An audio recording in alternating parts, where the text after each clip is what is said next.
तो कैसे हैं आप लोग? आप लोगों ने भी मुझे ऐसा लगता है कि 2024 का जो फिल्म फेयर अवार्ड का जो लिस्ट है उसे पढ़ लिया होगा कि भैया किस किस कलाकार को क्या क्या अवार्ड मिला है और कौन सी फिल्म बनी है 2023 की बेस्ट फिल्म।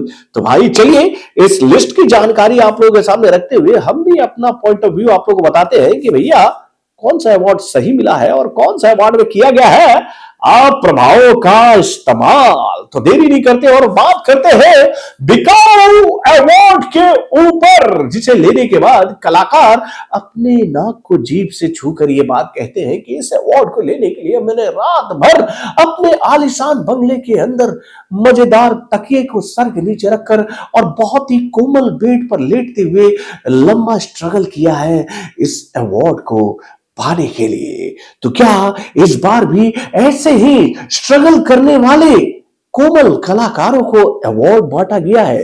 तो देरी नहीं करते और आपको जानकारी देते हैं इस वीडियो के माध्यम से। तो दोस्तों बने रहिएगा हमारे साथ अंत तक। हेलो फ्रेंड्स, मैं हूं नरेंद्र और मैं आपका एक बार फिर से स्वागत करता हूं हमारे चैनल है के वायरल न्यूज़ जंक्शन मेरे बबुआ। तो दोस्तों जैसे ही मैं इस लिस्ट को पढ़ने की तैयारी कर रहा था कि मेरे पास कई सारे ऐसे ट्विस्ट आए।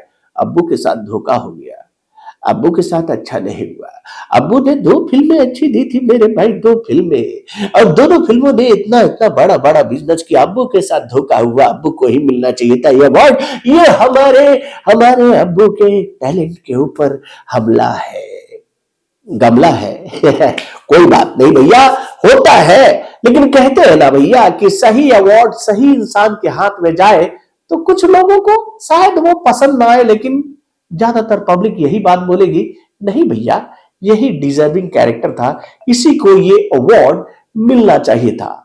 तो भाई देखिए शुरुआत करते हैं हम लोग अब्बू की बात को छोड़कर उस लिस्ट से कि भैया बेस्ट फिल्म का अवार्ड इस बार किसको मिला है। तो दोस्तों इस कैटेगरी में जिन फिल्मों का नाम रखा गया था भैया उसमें से तो कुछ नामों को तो मैं पहले ही हटा देना चाहूंगा। मुझे लग ही नहीं रहा था कि इन नामों को इस लिस्ट में इसलिए रख देना चाहिए क्योंकि भैया इन लोगों ने बड़ा बड़ा बिजनेस किया था।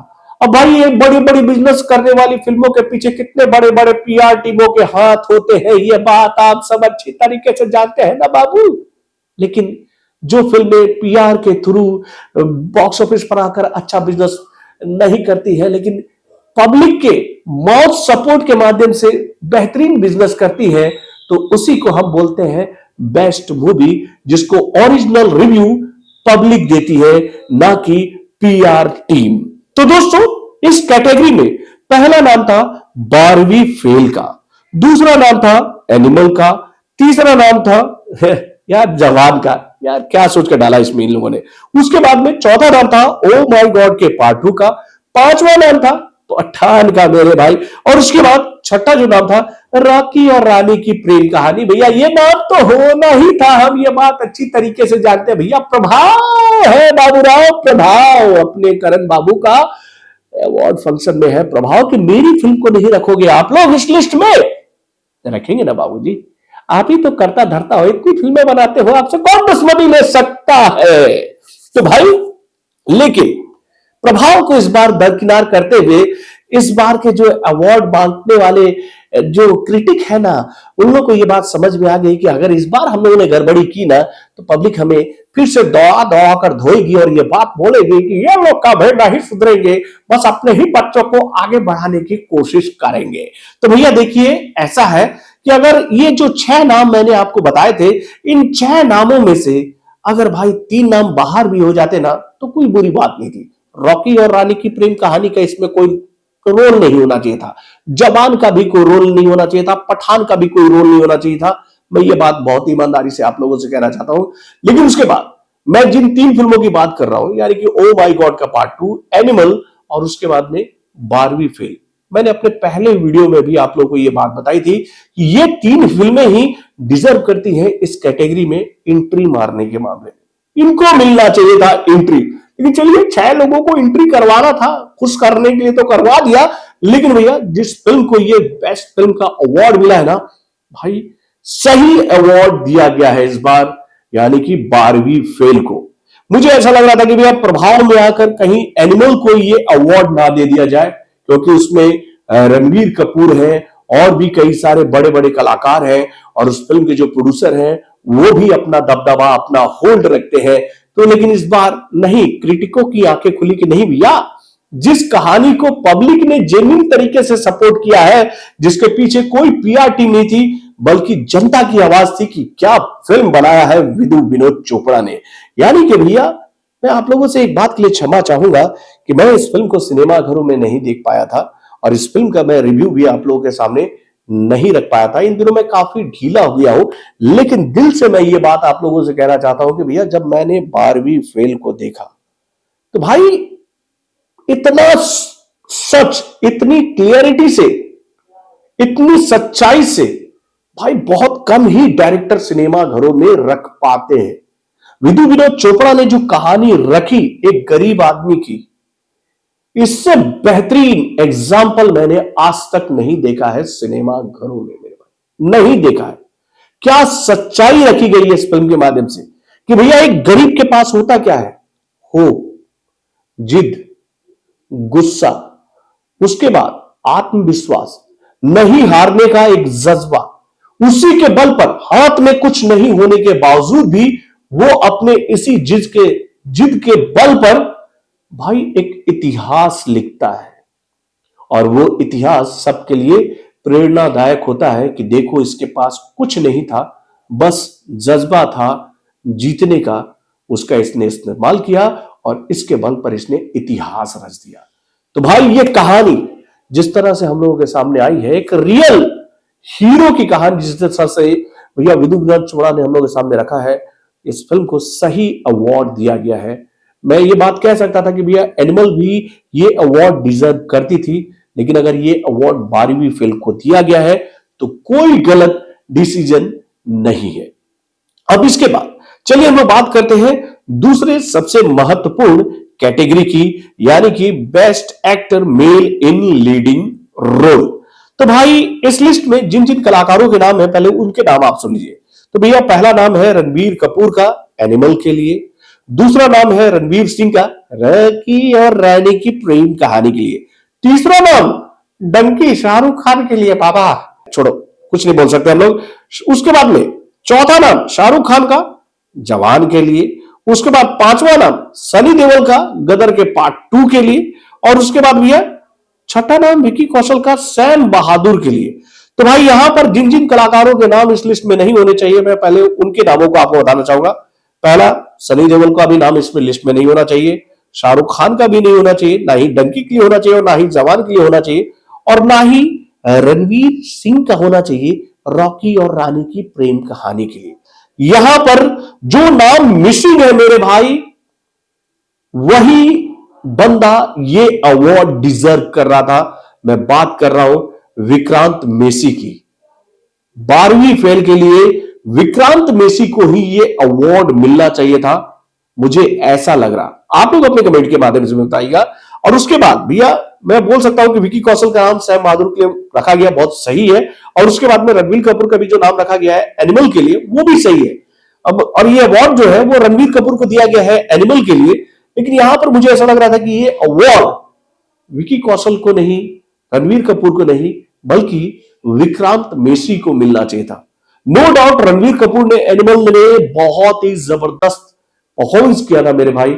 अगर 12वीं फेल इस साल सिनेमा घरों में रिलीज नहीं होती तो मेरे हिसाब से रणबीर कपूर को जो ये अवार्ड दिया गया ना, ये अवार्ड बिल्कुल सही दिया गया था। लेकिन भैया जब 12वीं फिल्म हम लोगों के सामने आ चुकी है सिनेमा घरों में, और उस फिल्म में जो काम किया है विक्रांत मेसी ने, उनके साथ ये ना इंसाफी हुई है। मैं ये बात आप लोगों से दिल से कहता हूं। उसके बाद भैया जो तीसरा जो सबसे इंपॉर्टेंट कैटेगरी है वो है best actress female in leading role. तो भैया इसमें किन किन के नाम है पहले आप वो सुन लीजिए। आलिया भट्ट का नाम है रॉकी और रानी की प्रेम कहानी के लिए। उसके बाद में Bhumi Pednekar thank you for coming के लिए। उसके बाद में दीपिका पादुकोण, पठान में इसका क्या काम था यार, मुझे समझ में नहीं आया था। बस उन्होंने जो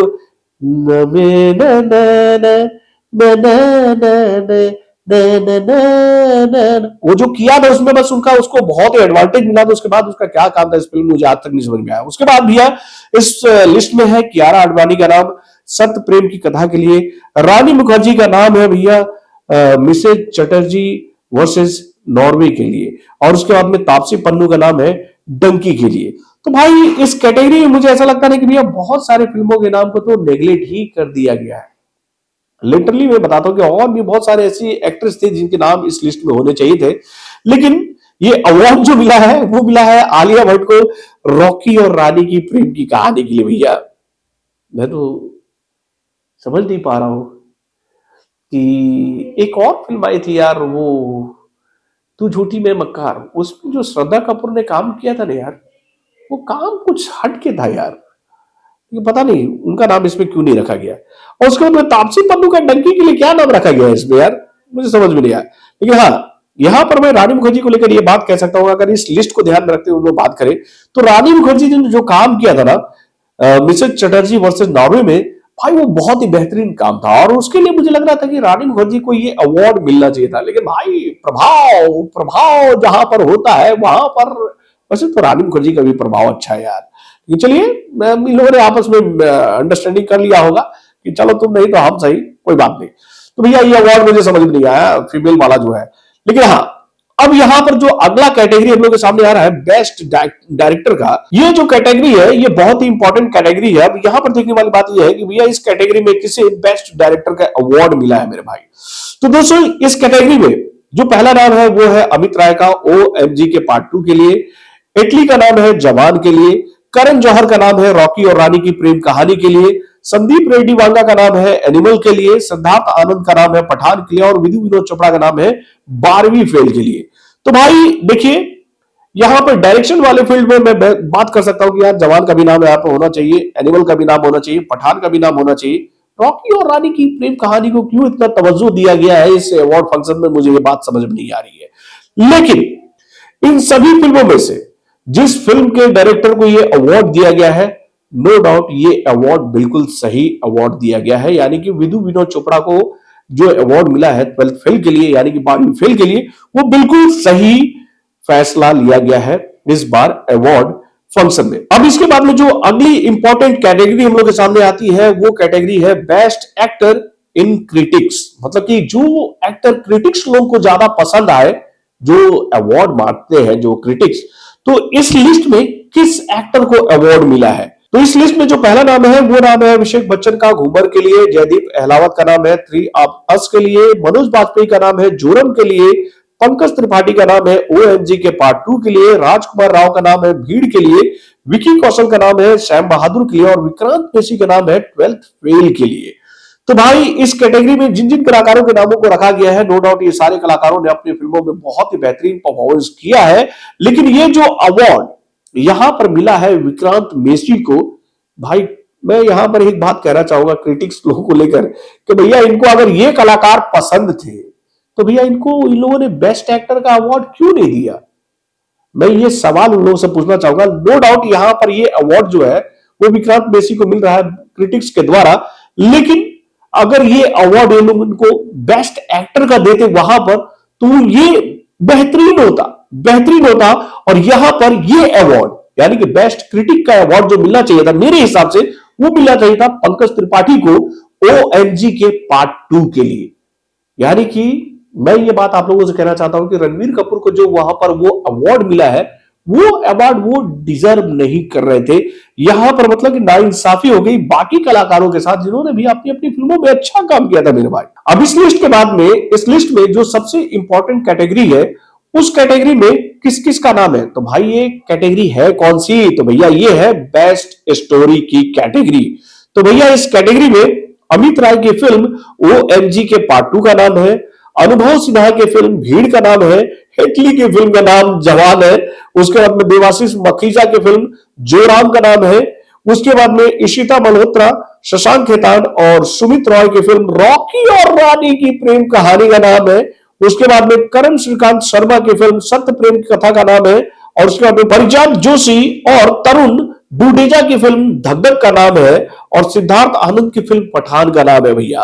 तो इस कैटेगरी में जिस फिल्म को ये अवार्ड दिया गया है ना, नो डाउट ये फिल्म ये अवार्ड डिजर्व कर रही थी, यानी कि मैं तो यही सोच रहा था कि भैया क्या इस बार के अवार्ड फंक्शन में इस फिल्म के साथ में अन्याय होगा, यानी कि OMG के पार्ट 2 के साथ।